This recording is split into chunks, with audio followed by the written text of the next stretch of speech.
Audio শুনুন, আজকেও আপনি যাই শুনতে পারেন। আজকে যাবেন দেখবেন আজকেই বয়ান করবে উনি, আজই বয়ান করবে যে তোমরা কোনোদিন কোনো আলেমের কথা শুনবে না, আলেম থেকে তোমরা দূরে থাকবে। বর্তমান বয়ানও না, আলেমের নিকটে গেলে তোমাদের ইমান নষ্ট হবে, আলেমের নিকটে যাইও না, তোমরা সবসময় আলেম থেকে ফাঁকে থাকবে। আচ্ছা देखो दोस्तों अजीजों, मसाइल का इल्म उलमा से हासिल करें, उलमा की जियारत को इबादत यकीन करें और इनके मजालिस को अपनी सबसे पहली जरूरत समझें। हमारी गश्तों का और मुलाकातों का बुनियादी मकसद है कि उम्मत को इल्म और उलमा की तरफ मुतवज्जे करना।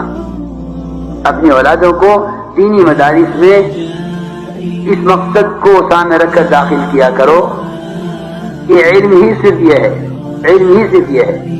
तकवा को हासिल करने का एक आसान तरीका अल्लाह तबारक व तआला ने इस आयत करीमा में बताया। तकवा हासिल कैसे हो, तो फरमाया कूनू माअ सादिकीन, यानी सच्चे लोगों की सोहबत इख्तियार करो, अपनी सोहबत को दुरुस्त बनाओ, अपना उठना बैठना, अपना खाना पीना, अपना मिलना जुलना, अपना रहना सहना, अपने ताल्लुकात ऐसे लोगों से हों कि जिनके दिल में अल्लाह ताला की अजमत, मोहब्बत और उसका ख्याल हो। जो सोहबत अपनी दुरुस्त करोगे, अपनी